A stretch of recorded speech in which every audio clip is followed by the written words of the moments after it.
Je me présente. Mon nom, c'est Jean-François Jacques. Je suis technicien formateur dans l'atelier de production chez Incertec. Moi qui serai votre animateur ce midi pour le webinaire Logiciel libre et alternative aux géants du web dans le cadre de la Semaine du numérique responsable 2026. C'est notre deuxième édition, donc ceux qui étaient là l'année passée, merci beaucoup de continuer à nous suivre. Ceux qui sont là pour la première fois, merci, vous allez avoir une belle introduction. On a plein d'intervenants super intéressants aujourd'hui. La Semaine du numérique responsable, on propose une quinzaine d'événements, dont plusieurs nouveaux formats, justement comme les webinaires qu'on a aujourd'hui, avec plus de 18 précieux collaborateurs qui nous permettent là, d'aborder différents sujets. L'objectif de cette semaine, c'est de sensibiliser, d'outiller les citoyens, les citoyennes, les entreprises au numérique responsable sur des enjeux liés, par exemple, aux appareils pour, par exemple, prolonger leur durée de vie et aux outils numériques, aux logiciels libres, ainsi que leurs impacts sociaux, environnementaux et humains. On aimerait chaleureusement remercier nos partenaires. Donc, il y a la Maison du développement durable et Obvia comme partenaire de diffusion. On a le collectif NRS comme partenaire communautaire. On a aussi Sonore comme partenaire collaboratif. Et je tiens à vous dire que sans eux, ça n'aurait vraiment pas été possible de tout faire ça. Donc, merci beaucoup à eux. On remercie évidemment aussi, là, vous ne voyez pas, là, en ce moment, c'est moi qui est là, mais toute l'équipe d'Incertec qui a tout mis dans la semaine. Là. On a travaillé très fort pour vous présenter plein de choses, avoir une belle programmation. Donc, merci à l'équipe d'Incertec. L'objectif du webinaire aujourd'hui, ça va être de mettre en lumière des solutions plus transparentes, plus respectueuses de la vie privée, souvent plus abordables, qui offrent des avantages de flexibilité, d'autonomie et d'indépendance numérique face aux GAFAM. C'est pour cette raison qu'on a invité 3 super intervenants pour ce webinaire que je vais vous présenter. Donc, il y aura Carl Sirotic, directeur infrastructure et développement et des opérations chez Codec 3, coopérative de solidarité. À travers Code 3, il contribue à rendre la programmation et les outils numériques plus accessibles, notamment en favorisant l'apprentissage par la pratique. Carl va nous faire une petite démo sur l'utilisation de base de Linux Mint et quelques autres outils très intéressants. Il y aura Jean-Michael Sellerier, directeur du développement technologique à la SAT, Société des arts technologiques. Une de ses missions à la SAT, c'est de contribuer à développer et à promouvoir des outils ouverts qui soutiennent la création numérique et l'expérimentation. Jean-Michel va nous proposer de survoler quelques outils créatifs open source tels que Blender, Godot, Ossia Score et une suite d'outils open source développés ici même à la SAT. Il y aura aussi Rémi Proto, chargé de soutien et mobilisation des utilisateurs sur les plateformes en commun chez Projet Collectif. Les plateformes en commun sont composées d'outils qui sont gratuits, éthiques, accessibles et collaboratifs et visent à redonner du pouvoir aux communautés et à proposer des alternatives concrètes aux grandes plateformes des géants du web. Il nous fera visiter justement les outils en commun qui sont nommés Passerelle, Babillard et Praxis. Également, on aimerait ça avoir du temps justement à la fin, un 10 à 15 minutes pour répondre à vos questions. Et ceux qui ne seront pas répondus, on pourra y répondre plus tard. Si vous êtes prêts à en apprendre davantage, je vais passer tout de suite la parole à mes collègues qui vont pouvoir prendre le contrôle de l'écran. Donc, on accueille Carl Sirotic de Code 3. OK, bonjour tout le monde. C'est ça. Mon nom, c'est Carl. Moi, je suis directeur DevOps chez Code 3. Aujourd'hui, je viens vous parler de Linux Mint. Avant de partager mon écran, je vais juste faire une petite introduction là, de Linux Mint, puis pourquoi je viens vous parler de ça aujourd'hui. Le sujet du webinaire, disons, c'est libérer vos logiciels et les alternatives, tu sais, aux géants du web. Puis Linux, c'est un système d'opération qui se fait en plusieurs saveurs. Il y a énormément là, de différentes saveurs de Linux. Puis Linux Mint, pourquoi on va parler de celui-là aujourd'hui? C'est parce qu'il y a des avantages vraiment pour les gens qui viennent du monde de Windows. OK? La simplicité et la transition par rapport à l'utilisation, mettons, d'un poste Windows, euh, il y a beaucoup de choses qui vont se ressembler. OK? Il y a une interface graphique là, qu'on va voir ensemble qui ressemble déjà là, d'emblée à Windows. Fait que pour un utilisateur qui n'a jamais travaillé avec Linux, c'est un parfait Linux pour commencer. Euh, ensuite, je dois dire aussi, il est assez léger. Donc, tu sais, il va nous permettre d'avoir une bonne performance sur à peu près n'importe quel type de matériel. Fait que ça peut être très, très intéressant. Puis en même temps, ben, il a été développé à partir d'un Linux qui était déjà très, très populaire, qui s'appelle Ubuntu. Donc, bref, qu'est-ce que ça fait pour l'utilisateur? C'est qu'on va avoir la possibilité d'avoir des fonctionnalités comme assez modernes, assez récentes, mais en gardant une bonne stabilité, là. Fait que c'est un juste milieu entre avoir les dernières fonctionnalités disponibles là, sur le marché, puis avoir une bonne stabilité système, là. Tu sais, on ne veut pas se retrouver à toujours avoir les bugs, là, puis ces choses-là. C'est un produit assez mature, là. Puis finalement, dernier avantage, ça, on va en parler un petit peu plus tard, mais puisqu'il vient de la famille Linux de Debian, ben, c'est possible d'installer tous les logiciels en package .deb qu'on appelle, là. Fait que c'est très facile pour aller chercher différents logiciels là, disponibles sur Internet. OK? Fait que je vais vous partager mon écran. Ce sera pas bien bien long. Oh, ça se peut-tu que j'ai comme... OK, non, ça fonctionne, excusez-moi. Window comme ça, et voilà. Juste attends quelques secondes que vous me confirmiez que vous pouvez voir mon écran Linux. Excellent. Donc, juste un instant, je vais prendre mes notes. Donc, bon, je vous parlais, c'est ça, tu sais, que ça ressemble beaucoup à Windows. Fait que tout de suite, on voit, ben, il y a une barre de tâches, là, la fameuse barre de tâches de Windows sur laquelle, là, on va avoir nos applications, comme ici, là, on voit les fichiers, etc. Mais il y a aussi ce qui est vraiment là, propre à Linux Mint. Ça s'appelle l'interface Cinnamon et il y a un genre de menu démarrer.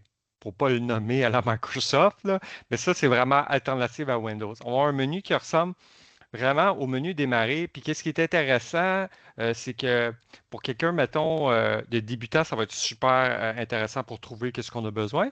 Mais pour quelqu'un, mettons, on appelle ça un power user, pour quelqu'un, là, disons, qui est un petit peu plus un utilisateur là, aguerri, là, on va avoir tous les raccourcis clavier. Fait que le fameux bouton Windows, il va fonctionner comme ça. OK? Fait que ça, c'est très, très utile. Puis aussi, il y a une barre de recherche pour trouver les applications. Fait que si, mettons, je veux chercher mes fichiers, ben, j'ai juste à taper, puis je vais trouver facilement mon navigateur de fichiers. OK?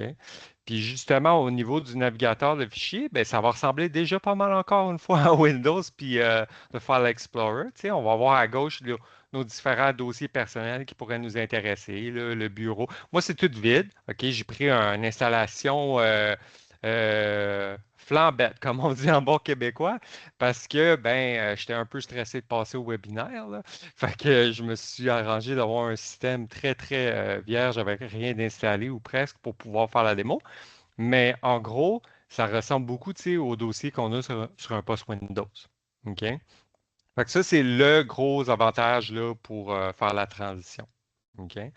Ensuite, qu'est-ce qui est vraiment intéressant, Linux Mint, c'est que de base, il va venir avec plein de logiciels qui pourraient être utiles dans la vie de tous les jours. OK? C'est comme fourni comme beaucoup plus que Windows, puis beaucoup plus que les logiciels fermés, là. C'est fourni comme un petit peu prêt à travailler, je peux dire. OK? Donc, au niveau des navigateurs web, celui qui vient avec, c'est Firefox. OK? De base, on a Firefox. Firefox, ça vaut la peine d'en parler là, parce qu'on parle justement des alternatives aux GAFAM puis des logiciels libres. Firefox, c'est pas un nouveau là, dans la game, si je peux dire. Là. Ça fait longtemps qu'ils sont sur le marché. Premièrement, c'est un logiciel libre à 100%. Donc, il est entièrement open source, qu'on dit. Et puis, donc ça, c'est un des gros, gros avantages d'utiliser ce logiciel-là. Puis, au niveau des fonctionnalités, il est très, très, très moderne, là. C'est vraiment dernier cri côté navigateur. On va avoir même toutes les fonctionnalités qui ressemblent là, à Google Chrome, là, on va pouvoir les retrouver. OK? Moi, je pense surtout à, mettons, la connexion à un compte web. Tu sais, Google fait beaucoup ça. J'ai mon compte Gmail, donc quand je démarre mon navigateur, je me connecte avec mon compte, puis là, j'ai tous mes raccourcis. Mais ce principe-là, le Firefox va exister. Tu peux te connecter. Il va y avoir aussi beaucoup d'extensions disponibles. Donc, il y a un magasin d'extensions dans lequel on peut personnaliser notre navigateur énormément. Mais le nerf de la guerre, et pas le nerf de la guerre, mais le point vendeur qui est vraiment très intéressant avec Firefox, c'est son niveau de confidentialité de base. OK? Firefox, c'est un navigateur qui, dès sa création, eux, la mentalité quand ils sont arrivés avec ce produit-là, c'était de éviter le pistage de vos données, là. Tu sais, tout ce qu'on appelle comme cookies, votre empreinte là, dans la navigation web.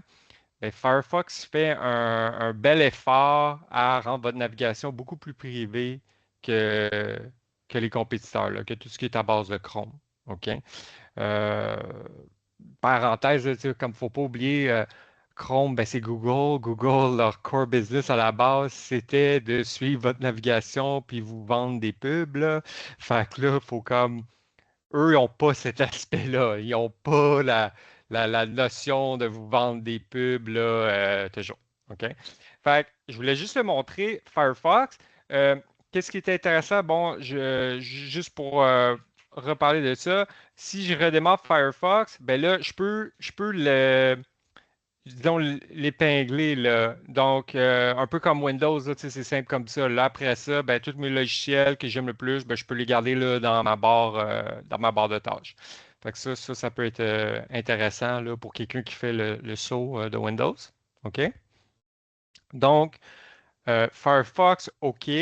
Maintenant, dans le menu démarrer, il va y avoir vraiment beaucoup de logiciels. OK? Fait que comme je disais, de base, ben, ça va venir avec toutes sortes d'accessoires. Là, on a une calculatrice, un gestionnaire de disques, un éditeur de texte.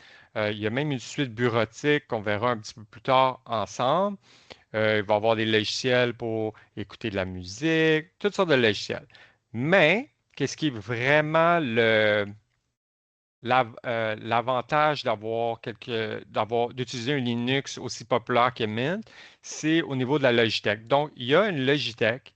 En anglais, on dit un App Store, right? Comme, mettons, tous les géants du web vont avoir Apple Store, sur Android. Tu sais, fait que c'est le même principe.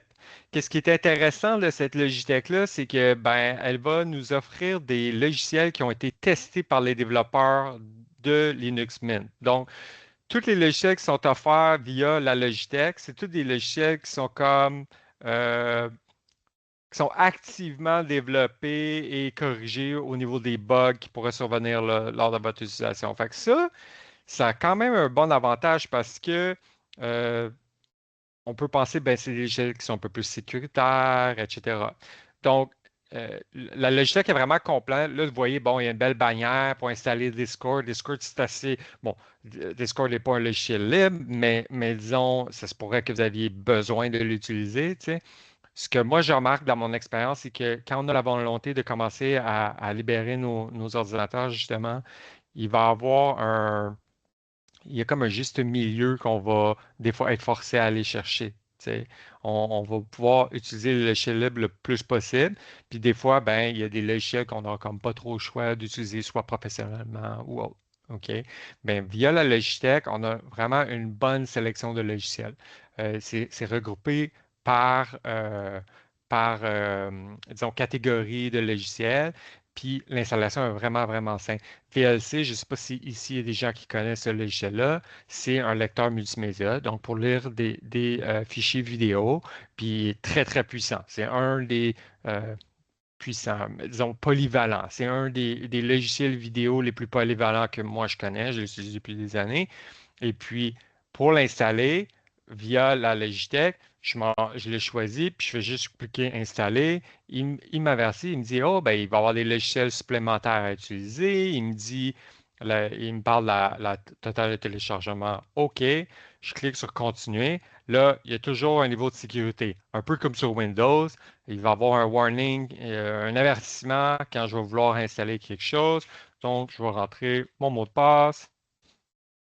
Et puis tout de suite, il se met à opérer et à installer le logiciel. Je peux voir en haut à droite, l'opération démarre. Ce qui est un petit peu bien, c'est que ça se déroule tout en arrière-plan. Fait que pendant ce temps-là, je peux continuer à faire mon shopping d'applications si ça me tente. Mais dans tous les cas, le logiciel, lui, il va s'installer. Un coup qui va avoir terminé, on va pouvoir, bon, l'opération est terminée. Normalement, dans mon menu démarrer, ensuite, je tape VLC et puis il apparaît, je le trouve, je peux le cliquer et l'ouvrir. Bon, là, tout de suite, il me parle de vie privée et réseau et il va m'avertir, hey, pour protéger la vie privée, si tu veux, on va éviter d'envoyer les métadonnées de votre utilisation à notre fabricant de logiciels. Fait que je peux décider de ne pas envoyer mes métadonnées. Disons, si vraiment je tiens là, à ma vie privée, c'est comme ça qu'on procède. Puis ensuite, ben, je peux encore une fois me l'épingler. Puis là, si j'avais des fichiers vidéo à regarder, ce serait un très bon logiciel pour faire ça. OK? Fait que la Logitech, vraiment, qui est incluse de base là, avec Linux Mint, est très, très complète. Moi, je l'utilise là, couramment là, pour installer les logiciels. Mais il y a aussi une autre manière d'installer des logiciels. Donc, comme j'en ai parlé vite, là, j'ai dit très rapidement, c'est comme un Linux qui a été développé à partir d'Ubuntu, qui était originalement là, dans la famille Debian des Linux. Mais tout ça pour vous dire qu'il y a des fichiers d'installation logicielle, des .deb, qui sont comme des fichiers d'installation, pas comme sur Windows puis sur macOS, qui vont être des logiciels qu'on télécharge le fabricant logiciel, puis après ça, on double-clique puis on installe. On va en faire un comme ça. Euh, on va télécharger Zoom pour Linux. OK? Pourquoi j'ai choisi lui? Parce que, bon, là, il pense que je suis un robot. Ça m'arrive des fois. C'est à cause de mon fournisseur Internet. Ne vous en faites pas avec ça. Donc, pourquoi j'ai choisi Zoom? C'est parce que nombre d'entre nous sont obligés d'utiliser Zoom dans notre vie du quotidien, même si on ne voudrait pas l'utiliser. Des fois, notre employeur a décidé pour nous, OK, tu as un Zoom à midi, il faut que tu y ailles, right? Donc, à cause de ça, j'ai décidé, ben, ça serait intéressant de essayer d'installer Zoom ensemble. Fait que Zoom est fourni pour Linux. Euh, Quand je suis allé voir, euh, tout de suite sur la page du fabricant logiciel, il permet de choisir des différents types de Linux qui sont comme officiellement supportés par Zoom. Et puis Mint en fait partie directement. OK? Fait que ça c'est le genre d'avantage d'utiliser une serveur Linux comme Mint qui est très répandu. C'est qu'elle va être assez populaire que les fabricants logiciels vont faire le pas de plus. Et même si elle n'est pas supportée entièrement dans la Logitech de base, ils vont fournir un paquet d'installation pour ce Linux-là spécifiquement. OK? Fait que moi, je vais le télécharger comme ça. Euh, Comme n'importe quel navigateur web, on a notre fameux téléchargement. Là, je suis chanceux, ça se passe bien. On ne vous fera pas attendre. Vu que c'est juste quelques secondes, on va attendre ensemble. Et puis, bon, et voilà, je vais aller dans le dossier téléchargement. Il m'ouvre mon navigateur de fichiers. Et puis, j'ai juste besoin de double-cliquer ce fameux fichier .deb là. Puis lui, Linux Mint, il sait que j'essaie d'installer un logiciel. Un petit peu de la même manière que Windows. Lui, il va tout de suite me demander mon mot de passe. OK? Euh, de se faire demander un mot de passe est un principe qui revient souvent là, dans Linux. OK? Parce qu'il y a un principe d'élévation de droit. Fait que dans le monde Linux, normalement, quand on utilise l'ordinateur, comme là, mon utilisateur, c'est Mint, mais quand j'essaie de faire une opération qui apporte un changement à mon système, il va me demander souvent d'entrer mon mot de passe.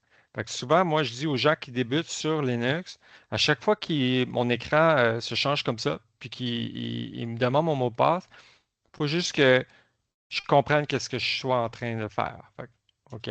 Là, tu vois, il me dit une erreur est survenue car je crois que j'ai trop pris de temps pour entrer mon mot de passe. OK? Ça, c'est parce que là, je jase trop. Là, il n'a pas aimé ça. Euh, on va le fermer. On va le redémarrer. Fait que la prochaine fois, ben, je cliquerai directement. Mais bon, disons, moi, outre que la démo d'installation logicielle, le point surtout que je veux que vous reteniez là-dedans, c'est que il y a beaucoup de fabricants de logiciels là, qui vont faire des paquets directement pour Linux Mint. Fait que pour moi, ça, c'est un avantage indéniable. Il nous permet une utilisation beaucoup plus approfondie là, puis personnalisée là. OK? Pendant que ça installe, on ne le regardera pas installer parce que, écoutez, c'est pas trop intéressant. Le- une des choses qui est vraiment importante quand on commence à parler de faire une transition de Windows vers Linux, c'est souvent de pouvoir continuer à utiliser les logiciels les fichiers, disons, qu'on avait déjà créés sur Windows. OK? Le grand coupable là, que j'essaie de vous parler de aujourd'hui, c'est Microsoft Office. Right? La gamme bureautique de Microsoft Office est souvent quelque chose qui est difficile à remplacer. Mais maintenant, il y a ce qu'on appelle LibreOffice. OK? Si Donc, tu veux, LibreOffice. Carl, Ouais, je suis ouais. désolé de te couper. Ah ouais, Si tu veux, dans le fond, parfait. on essaie de garder une quinzaine de minutes Ah, par participant, excuse-moi. OK, j'ai pas mais vu le temps passer. c'est Ouais, super intéressant. Puis j'aimerais bien ça sûr. qu'on y revienne, là, justement, peut-être Mhm. à la période de questions. Tu sais, si jamais Ouais, ouais, non, non, en absolument, il n'y a pas de off, problème. Ouais. en off, tu peux préparer déjà Mhm. de montrer ça ressemble à quoi. Puis juste avant OK. de passer aux questions, on reviendra à Ben oui. LibreOffice, si tu veux. Il y a pas de problème. C'était mon dernier point, vraiment, de dire que ça vient avec une suite bureautique. Super. Mais je suis OK, sûr que ben les gens merci. seraient quand même intéressés de voir ça a l'air de C'est quoi, sûr. justement, parce que Absolument. c'est, comme tu dis, c'est un gros morceau là, Mhm. quand on veut passer Parfait. de Microsoft au logiciel libre. Mhm. Mais merci beaucoup. Écoute, je suis désolé OK. de t'avoir coupé comme Ben non, ça. ben non, ça va. Merci. OK. C'est super intéressant justement de All faire right. le lien parce que, comme on disait tantôt, il y a on appelle ça un install fest là, chez Incertec où on va pouvoir installer Hmm. Linux on va pouvoir faire installer Linux par des bénévoles. Donc, si ça vous Ouais. intéresse à la fin de la présentation là, de nos trois invités, là, pour aller voir s'il reste de la place pour s'inscrire. Sinon, chez Incertec, c'est toujours possible de demander de faire installer Linux plutôt que Windows. Donc, il y a toujours cette flexibilité-là chez Incertec. Donc, ben, merci beaucoup pour tout ça, Carl. On y revient. Puis, on va laisser la place justement à Jean-Michel de la SAT là, qui va nous parler d'autres outils super intéressants, là, mais plutôt dans le mode créatif des logiciels ouverts. Donc, Jean-Michel, si tu es prêt, je te laisse la place. Je suis prêt. Bonjour. Vous m'entendez bien? Super, merci. Ben, enchanté tout le monde. Ben, merci Jean-François pour la présentation. Et puis, ben, moi, ça va faire un très bon relais parce que une fois qu'on a un Linux installé, ben, on peut se poser la question de qu'est-ce qu'on peut y faire? Et alors, je travaille à la Société des Arts Technologiques. Qu'est-ce qu'on fait à la Société des Arts Technologiques? Eh ben, on va faire des outils pour les créateurs, les artistes en art numérique, etc. Alors, je vais juste partager mon écran. Est-ce que vous voyez bien mon écran? Ok, super. Société des arts technologiques, donc ça dit Société Arts et Technologie. Moi, je dirige les développements technologiques. Alors, il y a Alexandra qui n'a pas pu se rendre là pour cette présentation, mais qui, elle, s'occupe du laboratoire vivant qu'on a à la SAT, où aussi on essaye d'avoir pas juste des liens en termes de création de technologie, mais aussi des liens en termes de collaboration sur la création de ces technologies et d'essayer de comprendre ensemble, en fait, qu'est-ce qui marche moins bien, et puis de réfléchir ensemble, de co-créer des nouveaux usages. Donc moi-même, je dirige le développement technologique. J'ai un cursus en ingénierie. Je fais une thèse en informatique il y a bien longtemps. Et je développe une gamme de logiciels en fait. Et on a notre équipe à la SAT qui va vraiment créer des outils logiciels, matériels pour ça. Je contribue beaucoup à GitHub et je suis assez content de pouvoir dire que j'ai fait jusqu'à présent ma carrière complète dans le logiciel libre, ce qui me tient vraiment à cœur. La SAT, donc vous connaissez peut-être, c'est un gros bâtiment pas loin de la place des Arts sur Saint-Laurent.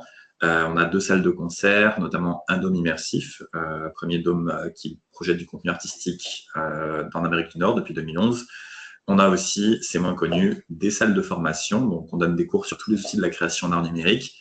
Et enfin, un laboratoire de recherche dont je fais partie. Donc voilà un petit peu à quoi ça ressemble là quand on feuillette ce bâtiment.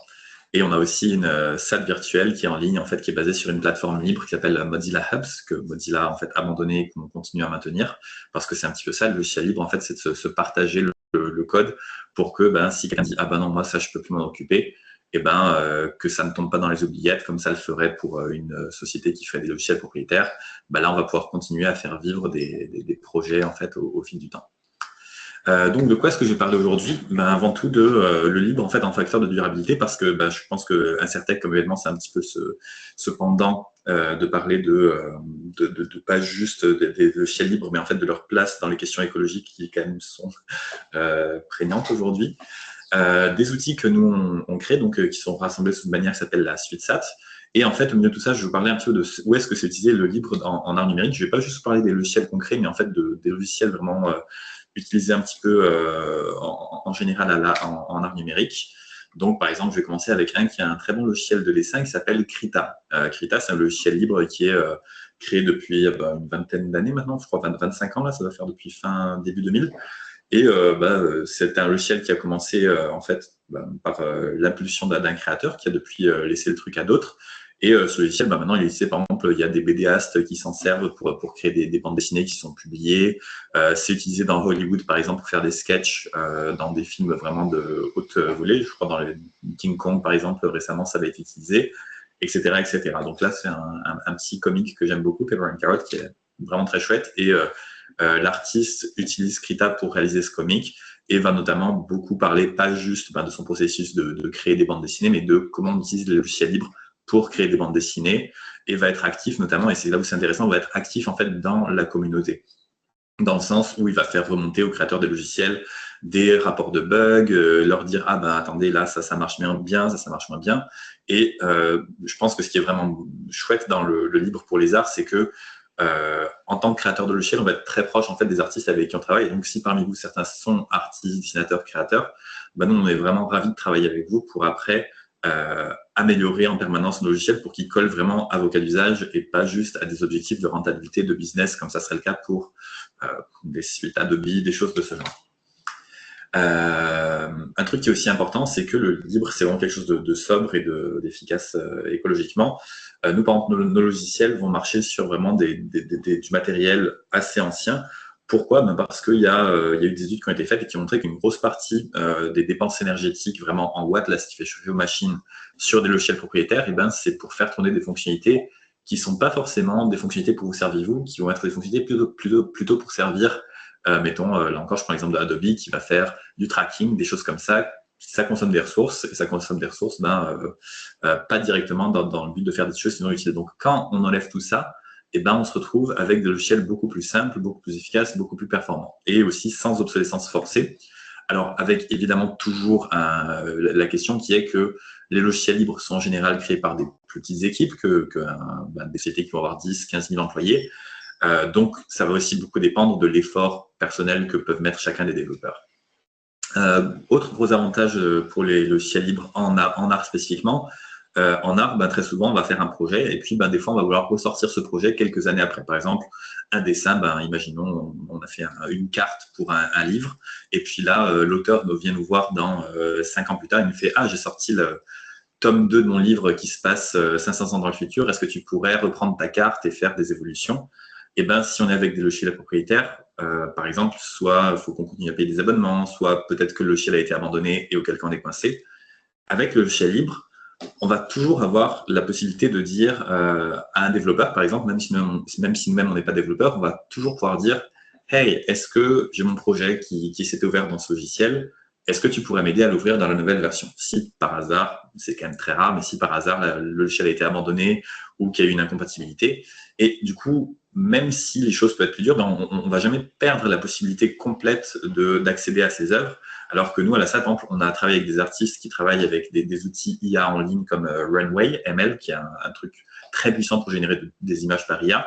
Mais sauf qu'il y a 2 ans, Runway, on dit « Ah, on change notre fonctionnement. » Toutes les créations qui ont été faites ont été supprimées. Et là, les gens n'avaient plus que leurs yeux pour pleurer parce que ils étaient à la merci complète de la société, la SaaS, comme on dit, la société en ligne. Et le libre, on va toujours rester un petit peu propriétaire de ses propres données. En termes d'énergie, là, surtout avec l'IA, c'est sûr que quand on fait tourner un modèle d'IA sur son laptop, ce qu'on peut faire, ça consomme beaucoup moins d'énergie que des data centers. Après, c'est toujours un point à tempérer parce qu'il y a quand même des questions d'économie d'échelle que on peut aller chercher des économies d'échelle sur un data center qu'on ne peut pas toujours aller chercher sur des machines. Donc là, il y a des points un petit peu de débat à ce niveau-là. Et enfin, il y a la question de l'audit qui est que quand c'est un logiciel libre, c'est vérifiable et en tant que citoyen, vous pouvez vous approprier ce code et aller le vérifier ou le faire vérifier. Il n'y a pas vraiment de boîte noire. Nous, on développe pas mal de logiciels libres vraiment pour la création, alors surtout la création immersive, c'est-à-dire peut-être sur Place des Arts à Montréal, vous connaissez le genre d'installation qu'il y a, c'est le genre de choses qu'on va faire. Et on a un modèle un peu particulier qui est qu'on commercialise du logiciel libre, c'est-à-dire que tous les codes sources sont sur GitHub, peuvent être téléchargés, et ce qu'on va vendre, ça va être d'avoir des binaires précompilés. Et si vous voulez, vous pouvez tout à fait vous faire vos propres binaires, et puis on sera ravis de faire ça. Mais nous, c'est un moyen pour nous, on a une équipe de 15 personnes qu'on doit payer tous les mois. Faut qu'on trouve des moyens de se financer. Donc, en gros, on vend la facilité d'accès, mais le code, lui, reste 100% libre sur notre GitHub. Puis voilà, c'est le slide était inversé. Idée reçue sur le libre, c'est que c'est instable et peu fiable. Ça, on l'entendait vraiment énormément il y a quelques années. Puis aujourd'hui, là, je pense que c'est plus quelque chose qu'on peut dire raisonnablement. Tout le monde, si vous avez un téléphone, peu importe sa marque, dans votre poche, vous avez du logiciel libre, que ce soit Android, iOS, etc. Il y a un fonds de logiciel libre sur tous ces systèmes. Il y a aussi, surtout en art, très souvent on va dire les logiciels libres ne sont pas destinés aux professionnels. Là encore, j'en parlerai un petit peu après, mais aujourd'hui c'est vraiment faux. Tous les gros studios utilisent du logiciel libre à diverses étapes de la création. Ça ne veut pas dire que tout est fait avec du libre. Évidemment, il y a énormément de choses qui vont être faites avec des outils propriétaires, mais si on veut, on peut le faire. Et surtout, même si un logiciel n'est pas entièrement libre, il va souvent contenir des briques, des bibliothèques, des sous-parties qui, elles, viennent de code libre. Et enfin, le logiciel libre ne permet pas de gagner de l'argent. Là encore, c'est faux. Nous, on arrive à faire ça et on n'est pas les seuls. Par exemple, en audio, il y a un logiciel pour faire de la musique qui s'appelle Ardour, qui est assez connu dans le monde du libre, qui permet vraiment de s'enregistrer si on a un groupe de musique et de mettre des effets et de produire un album complet.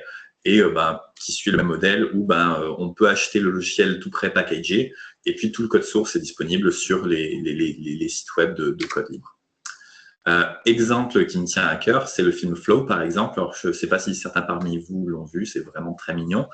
Et c'est un film qui a eu l'Oscar du meilleur film d'animation en 2025. Donc là, le vrai Oscar, la vraie statuette en or. Et le film a été entièrement réalisé avec Blender, de A à Z. Il n'y a pas eu d'autre chose. Et pour moi, c'est vraiment l'exemple là de dire, en 2026, là, c'est plus acceptable de dire qu'on ne peut pas faire des trucs professionnels avec Blender. On peut gagner un Oscar avec Blender, c'est suffisamment professionnel pour beaucoup de gens, je pense. Nous, qu'est-ce qu'on fait? Par exemple, on va faire des outils, il y en a un qui s'appelle l'XM OSIA. Ça va être des outils vraiment pour l'art numérique dans le cadre de l'art vivant. Donc, on va vouloir consolider en gros des capteurs, des lumières, des vidéos, des sons, etc. On va rentrer dans un espace et ça va faire des projections vidéo. Pour ça, on a un logiciel qui s'appelle OSIA Score, qui est un logiciel un petit peu d'orchestration qui va permettre en gros de prendre tous les flux de données et les faire marcher sur différentes machines. Et par exemple, donc voilà un petit peu à quoi ressemble le logiciel. C'est un logiciel dans lequel, si vous êtes musicien ou artiste qui travaille avec du son, de l'image, de la vidéo, vous allez peut-être reconnaître une organisation avec ce qu'on appelle une timeline, où le temps va progresser de gauche à droite, en gros. Et par exemple, quand on va arriver ici, ça va faire bouger un paramètre, mettons, ça va lancer de la fumée. Ici, ça va changer la couleur d'un projecteur. Ici, ça va lire des sons et ça va appliquer des effets dessus. Ici, ça va lire des vidéos. Tout le genre de choses qu'on va retrouver en fait dans des créations en art numérique, cet outil va pouvoir les agencer. La particularité de cet outil, c'est que, étant libre, il va fonctionner de manière assez légère. Donc, on va pouvoir le faire tourner notamment sur des installations qui vont travailler sur des tout petits dispositifs. Là, par exemple, le logiciel tourne sur une Raspberry Pi. C'était une installation qui était présentée à la galerie ESOD à Montréal, et qui va avoir des lumières, qui va avoir des LED, des ventilateurs, il y a même une plante qui pousse dedans, il y a de la vidéo qui est projetée, il y a une caméra à l'extérieur qui envoie sa vidéo par réseau et qui fait des effets vidéo par-dessus. Et tout ça, en fait, ça tourne sur un petit ordinateur là qui est au plafond. Alors juste ici en haut à gauche, c'est un peu dur à voir, mais c'est une Raspberry Pi, c'est un ordinateur qui coûte 150 pièces à peu près. Et toute l'installation, en fait, va tourner juste sur cet ordinateur avec le logiciel OSIA. Autre exemple, là aussi, c'était une autre œuvre qui, elle, était présentée à l'Union française, qui a tourné un peu dans d'autres galeries à Montréal et dans le monde. Et pareil, ça tourne tout sur un système embarqué. Il y a du mapping, il y a dans chacun de ces tubes, il y a de la lumière, il y a du son, il y a des microphones. Et tout ça, c'est tout des choses que, sans connaître les logiciels libres, on mettrait un ordinateur qui va consommer 500, 800 watts, par exemple, pour faire tourner ça. Et nous, on arrive à le faire, en fait, avec des logiciels libres en 15 watts. Et c'est vraiment une grosse… c'est là un peu, on va voir l'intérêt du libre, c'est qu'on va pouvoir aller chercher des trucs très, très, très, très optimisés. On va pouvoir les faire tourner sur des machines beaucoup plus transportables. Évidemment, ça va demander un peu plus d'efforts de création, surtout là, par exemple, on travaille avec des artistes qui, eux, ne sont pas habitués à Linux. Ils pourraient suivre les install parties qui ont eu lieu ici. Et en gros, vont pouvoir suivre un petit peu, vont juste devoir s'adapter à utiliser des systèmes libres sur Raspberry Pi et sur Linux. Après, nos logiciels marchent aussi sur Windows et Mac. Mais c'est sûr qu'on va encourager Linux le plus possible. Et là, par rapport à ça, je voudrais aussi vous parler de cette initiative eco.kde.org. KDE, c'est une organisation qui est très active dans l'écosystème du libre et en particulier de Linux, qui crée un peu un environnement qui peut aller dans la distribution Linux comme Linux Mint qui était mentionné juste avant. Et KDE ont cette initiative sur les liens entre l'écologie, la durabilité et le logiciel libre. Qu'est-ce que je voulais vous dire d'autre? On fait aussi des logiciels, par exemple, donc OssiaScore, par exemple, qui va servir à agencer des choses dans le temps. On va avoir Poira, qui va être un ensemble de logiciels libres qui sont sur GitHub, qui vont simplifier la création de dispositifs embarqués vraiment tout petits. Alors là, quand je dis dispositifs embarqués, c'est des dispositifs qui font la taille de mon pouce, par exemple. Et on va pouvoir faire du code pour les faire tourner et puis faire bouger des capteurs, traiter des signaux, qui sont toutes des choses dont on a besoin en création en art numérique. Mettons, si vous connaissez des gens qui ont étudié à Concordia en Fine Arts, ils vont être beaucoup à avoir appris un petit peu de programmation, un petit peu d'électronique, parce que ça se retrouve dans beaucoup d'œuvres d'art numérique aujourd'hui. Et puis voilà. Puis nous, qu'est-ce qu'on fait donc de tout ça à la SAT? Comme je dis, des formations, mais il y a beaucoup d'endroits en fait où on peut s'impliquer un petit peu dans ces questions du libre, donc dans nos formations ou en collaboration, dans des communautés en ligne, par exemple LibreArts, Linux Mao, sur Reddit, il y a Linux Audio, il y en a pas mal d'autres.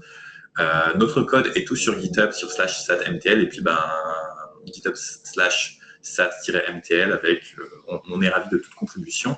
Et on aimerait bien éventuellement organiser un hackathon dans le futur avec Incertec, donc où on participera ensemble à de la création d'un numérique en logiciel libre.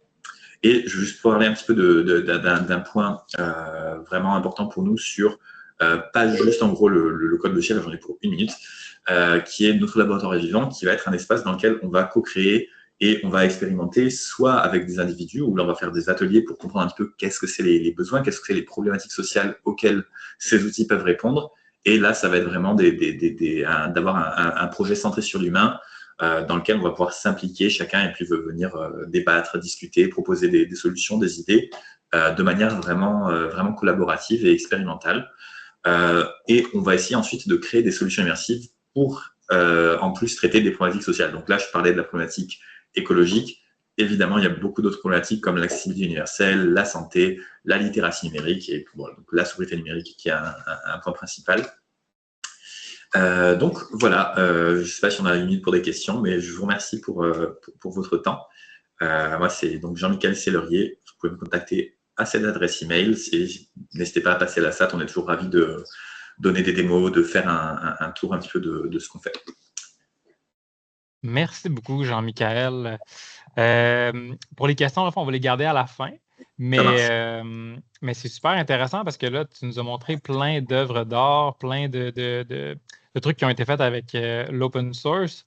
Ouais. Donc, ça crédibilise, comme tu disais là, pendant ta présentation, là, au début, ça pouvait sembler instable pour la personne extérieure, mais aujourd'hui, c'est vraiment beaucoup plus solide là, comme outil, là, le Linux et l'open source. Donc, complètement. Il y a un truc qui est vraiment intéressant, c'est que Linux va être peu présent dans les studios de moyenne taille. Dans les studios de grande taille, par exemple à Hollywood, c'est très standard que ce soit Linux qui fasse tourner tous les outils qui vont faire le rendu et les visuels. Parce qu'il y a un historique en fait avec une société qui s'appelait SGI, qui était très présente dans les premiers films d'image synthèse comme Jurassic Park. Et il y a un historique en fait Unix qui est ensuite devenu Linux et ça utilise 90% Linux depuis longtemps dans les studios hollywoodiens.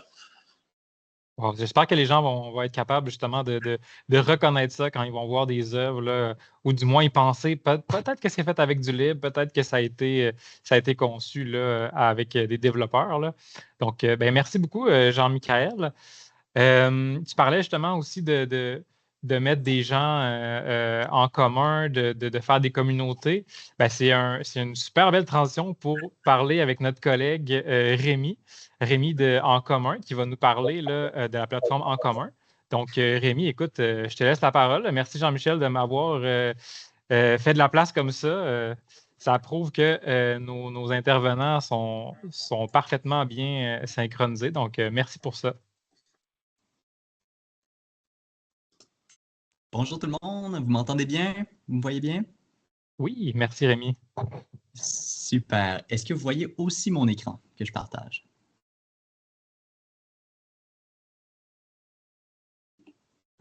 J'ai pas entendu de réponse. Est-ce que vous voyez bien mon écran? Oui, tout à fait, merci. OK, super, c'est bon. Je vous assure, comme ça, on n'a plus de bug après ça. Ben, salut tout le monde, je m'appelle Rémi, je travaille pour les plateformes en commun. Peut-être que ça vous sonne quelque chose, peut-être que c'est la première fois que vous entendez ça. Je peux essayer de démystifier un peu ces plateformes-là qui sont conçues au Québec. Donc, c'est un petit joyau québécois qui est encore méconnu, mais qu'on va découvrir ensemble aujourd'hui. Donc, les plateformes en commun, c'est une suite de plateformes qui sont interconnectées, puis qui visent à créer des liens entre les personnes qui œuvrent à une société plus collaborative et ouverte. Donc, on va travailler beaucoup avec des organisations puis des personnes qui sont engagées socialement, qui veulent changer le monde, comme on dit, qui veulent mener des projets liés à la transition écologique, à la culture, à l'habitation, au vieillissement, dans une diversité de secteurs, beaucoup en économie sociale, en développement territorial aussi. Et donc, nous, ce qu'on veut faire, c'est de créer un environnement numérique qui permette à différentes organisations de ces secteurs-là de mieux collaborer entre elles et partager leur savoir. Donc, je vais vous expliquer rapidement comment ces plateformes fonctionnent avec une petite présentation PowerPoint. Puis après ça, je vous fais faire un tour de comment on s'en sert ces plateformes-là parce que j'ai parlé beaucoup des organisations de ces secteurs-là, mais si vous êtes une personne qui est intéressée par ces différents domaines, c'est aussi des plateformes qui sont accessibles grand public. N'importe qui peut se créer un compte.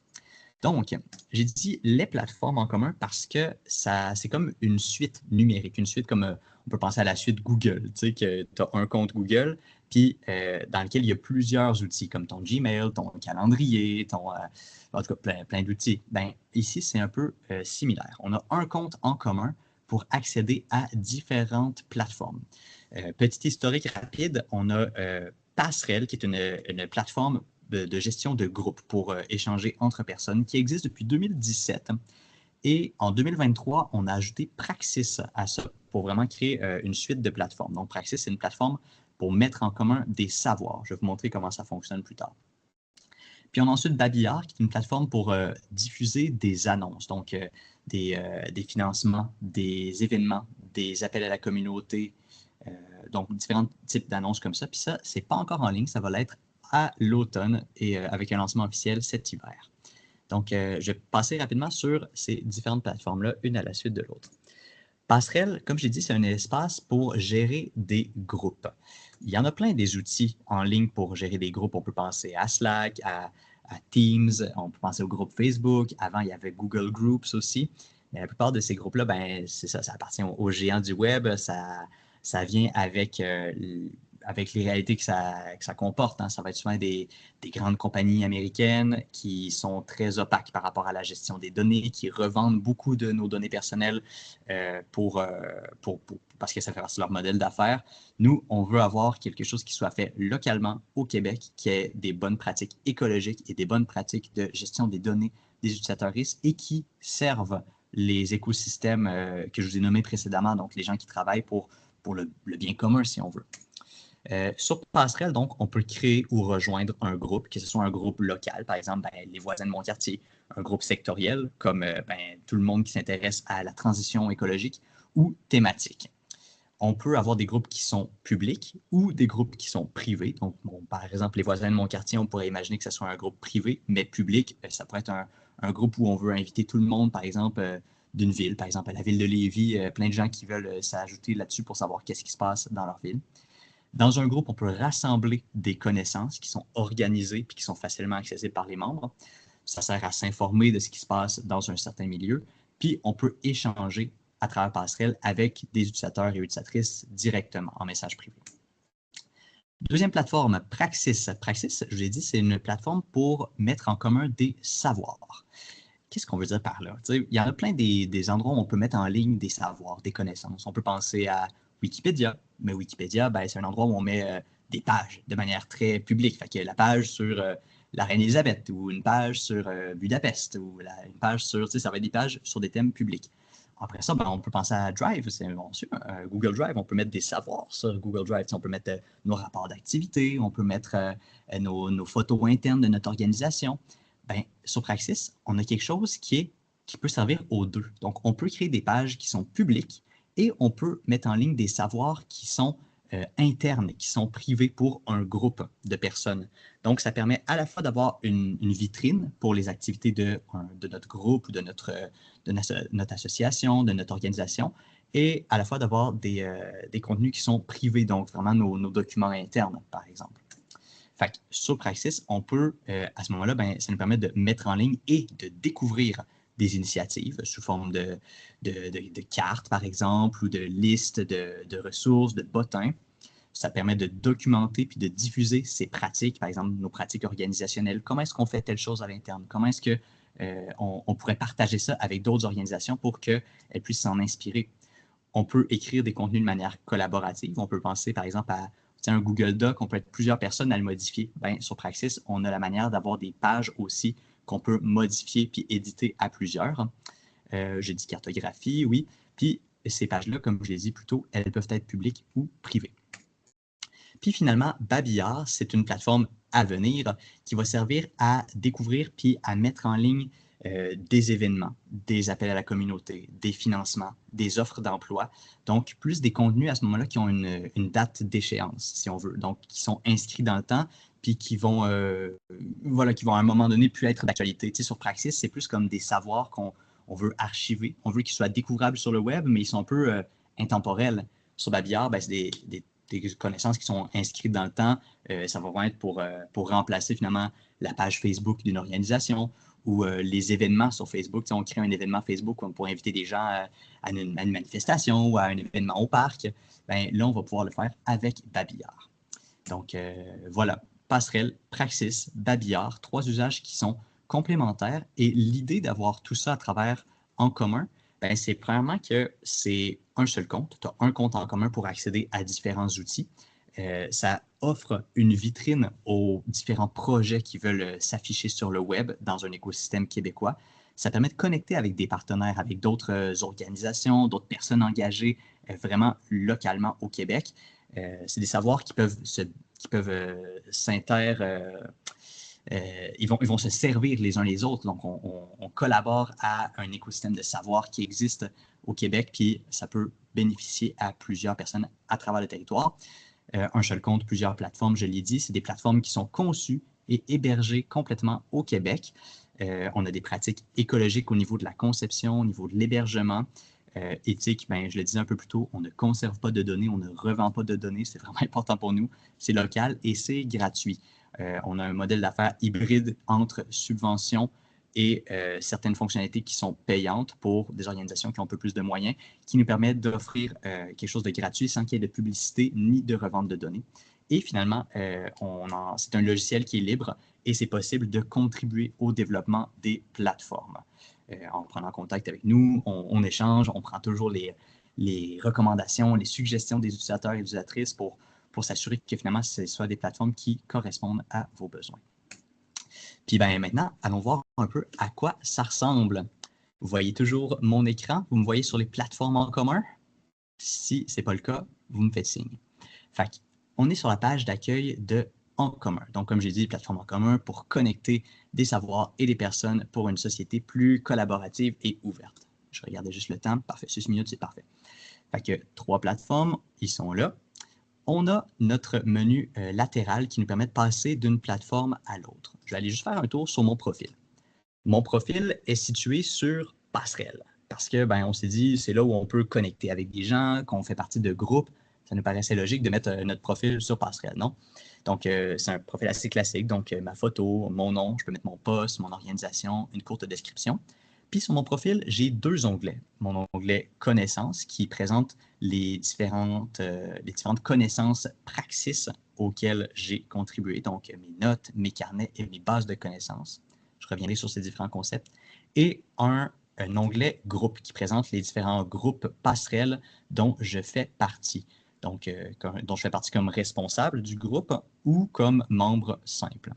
Allons voir un peu ça ressemble à quoi un groupe. Si je vais par exemple sur mon groupe, je sais, ça va vous intéresser ça. Vous étiez ici parce que vous voulez en savoir plus sur des alternatives aux GAFAM.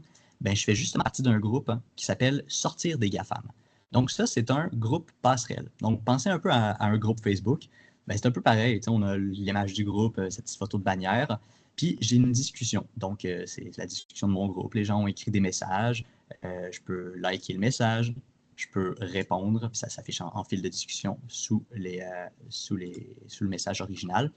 Je peux filtrer mes messages par canaux thématiques, fait qu'il y a des espèces de hashtags que les gens peuvent ajouter à leur message pour pouvoir les trier. Je peux faire une recherche. Je peux faire une recherche par auteur, autrice des messages. J'ai une page à propos ensuite. Donc ça, c'est une page qui est publique.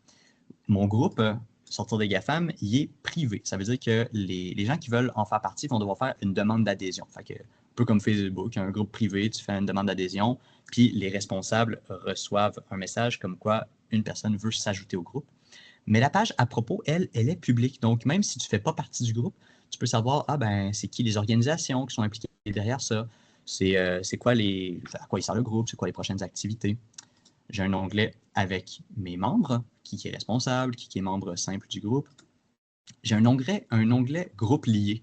Donc ça, c'est par exemple si je voulais avoir des sous-groupes. Ça, il n'y a pas ça sur Facebook, par exemple. Tu as un groupe qui est Sortir des GAFAM, mais à l'intérieur de ça, là, on a 233 membres. Peut-être qu'il y a des membres qui sont un peu plus intéressés à comment se mobiliser pour sortir des GAFAM. Vous voyez ici, il y a 6 membres. C'est un sous-groupe de Sortir des GAFAM. Ça se présente de la même manière qu'un groupe régulier, mais c'est un sous-groupe, comme je viens de dire. Fait qu'il y a les mêmes onglets, mais quand tu vas dans l'onglet groupe lié, tu vois, c'est qui son groupe parent, entre guillemets. Fait que son groupe parent, c'est le groupe dans lequel on était, Sortir des GAFAM.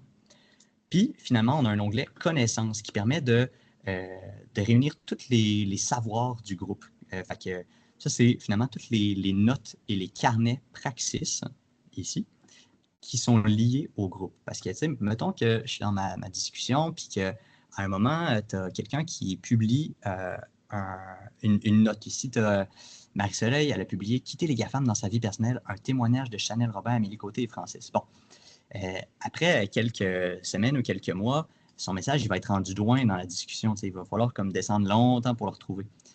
Mais, grâce à l'onglet « Connaissances », ça permet d'avoir tout ça en un seul endroit. Puis ici, d'ailleurs, je le vois, témoignage de Chanel, il est là, la note que Marie-Soleil elle a créée. D'ailleurs, on va aller voir un peu à quoi ça ressemble une note sur Praxis. Je suis rendu dans ma deuxième plateforme, Praxis. Donc, ici, cette page-là, Quitter les GAFAM dans sa vie personnelle, c'est ce qu'on appelle une note générale. Donc, c'est une page d'information, un peu comme une page Wikipédia, si vous voulez, à la différence que cette page-là, elle est très personnalisable. Tu sais, une page Wikipédia, ça a toujours un peu le même look, tu sais, avec des sections et tout. Mais ici, la personne qui crée la note peut donner les sections qu'elle veut. Elle peut y ajouter du texte, des images, une zone, par exemple, comme ça, d'encadrer, pour avoir des citations à l'intérieur, pour avoir une vidéo intégrée. Donc, voilà, ça permet. Puis, elle peut être aussi courte qu'on veut ou aussi longue qu'on veut. Comme ça, là, elle est assez costaud, elle est assez longue, tu sais. Je peux liker une note, je peux la lier avec d'autres notes pour qu'il y ait des réseaux de connaissances, finalement. Tu sais, mettons que je suis dans une note, puis là, je tombe sur une information, par exemple, ici, je devrais avoir quelque chose. Non, j'ai pas d'exemple, il n'y a pas de note liée dans celle-ci. Mais c'est pas très grave, vous comprenez le concept. C'est un peu comme sur Wikipédia. Mettons ici, j'aurais GAFAM, je pourrais cliquer dessus, puis j'arriverais sur une autre note qui décrirait c'est quoi des GAFAM. Fait que, comme je disais, on peut faire de la rédaction collaborative. Fait qu'ici, il y a plusieurs auteurs et autrices à la note.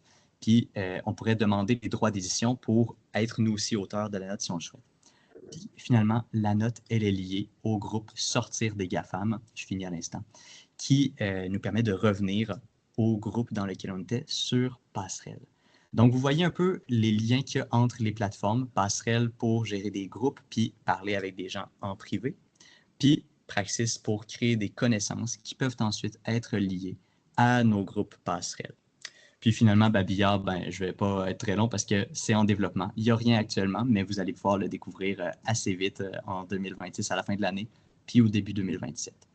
Fait que je m'arrête là, puis si vous avez des questions, je demeure là.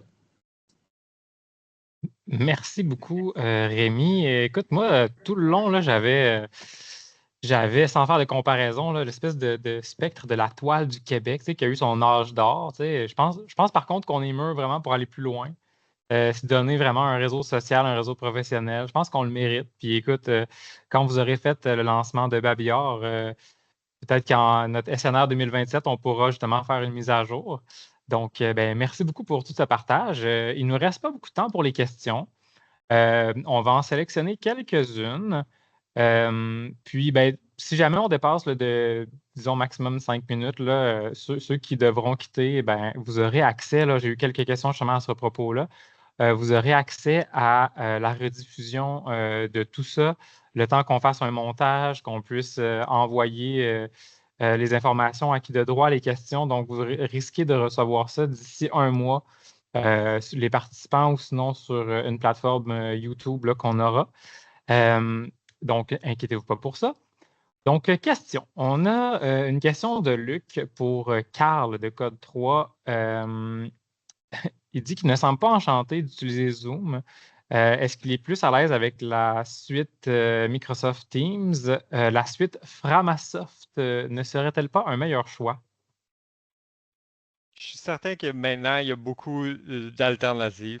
Je vais être honnête, tout ce qui est conférence, moi, c'est mon employeur qui dicte vraiment un peu qu'est-ce qu'on utilise. En ce moment, on est un shop Zoom. On avait choisi ça à l'époque, mais définitivement que ouais, je suis absolument ouvert à essayer des logiciels libres pour remplacer ça, là. Absolument. On va Ouais. fouiller, on va sûrement trouver quelque chose de commun. Peut-être même avec la plateforme en commun, qui sait, il y aura quelque chose dans le futur. Mhm. Sinon, on a une question aussi de la personne qui s'appelle Consultant LGE, donc encore pour Carl. Si je ne trouve pas un équivalent Linux pour mon application Windows, est-ce qu'il y a des émulateurs qui me permettent de les exécuter?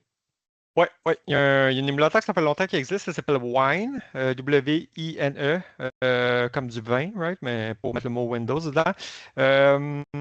Faut juste faire attention à une petite chose, il faut comme un peu comprendre qu'est-ce que l'application Windows a besoin. C'est un émulateur de Windows qui va vraiment permettre de rouler comme la grande majorité des logiciels, mais des fois, là, quand c'est des logiciels très techniques ou encore très visuels, ça va fonctionner moyen.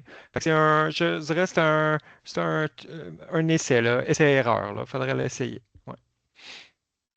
Super. J'ai une question vraiment plus large ici, là. Est-ce qu'il est possible d'avoir de la formation pour le webinaire sur l'installation Linux sur un ordinateur ou en dual boot? C'est effectivement ça qui va se passer là, dans la formation qui aura lieu vendredi, l'activité d'installation Linux. Mais sinon, restez au courant là, sur la page d'Incertec. Là, on a souvent beaucoup d'activités qui sont proposées. Ça pourrait être avec Linux. Écrivez-nous aussi pour en proposer si plusieurs sujets qui reviennent dans les intérêts des gens. C'est sûr que nous, ça va nous faire plaisir de créer quelque chose pour ça s'il y a un engouement. Donc, c'est sûr que ça va être possible. On a peut-être le temps pour une dernière question de Caroline pour Jean-Michel de la SAT.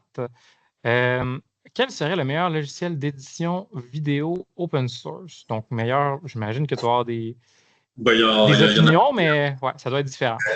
Je crois que tu avais mentionné KDE en live, Jean-François, au début, c'est pendant ta présentation. Moi, c'est celui que j'utilise par défaut, mais il y en a plusieurs. Il y a KDE en live, KDENLIVE, qui vraiment a beaucoup d'efforts qui partent dedans. Il y a aussi Olive, OpenShot et un autre que j'ai oublié, mais il y en a vraiment beaucoup.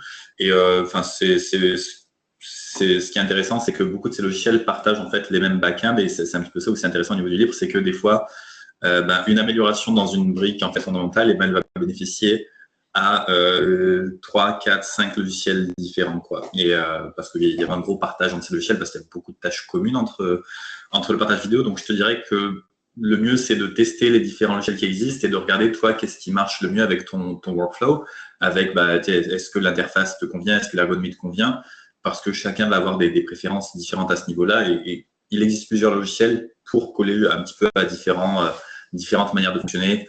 Il y a des logiciels qui vont être très simples d'accès, mais qui vont du coup pas permettre de faire des montages d'affine complets, mais qui vont permettre de faire des petites vidéos simples en quelques instants, et d'autres qui vont être beaucoup plus complets, mais qui du coup, il y a une courbe d'apprentissage aussi qui forcément est plus élevée. Mais K2 en live, ma recommandation personnelle. Super, merci beaucoup. Écoutez, c'est la fin de notre webinaire. Si vous avez d'autres questions, je le disais au début, là, peut-être que ça va venir plus tard en mangeant, en dormant, qui sait.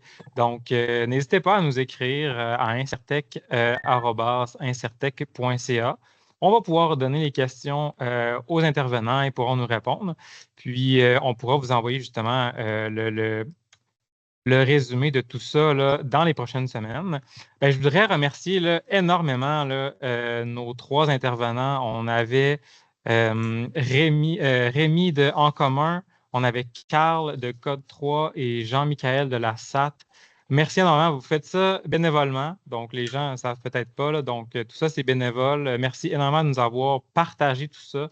On n'a pas eu le temps de tout voir, mais qui sait, peut-être que ça va ouvrir la porte à d'autres choses, d'autres collaborations. On vous remercie beaucoup pour votre générosité. Sinon, je vous remercie énormément d'avoir pris du temps avec nous. C'est ce qui clôt le webinaire. On se revoit dans un prochain webinaire ou en personne, qui sait. Merci beaucoup. Au revoir. Sinon,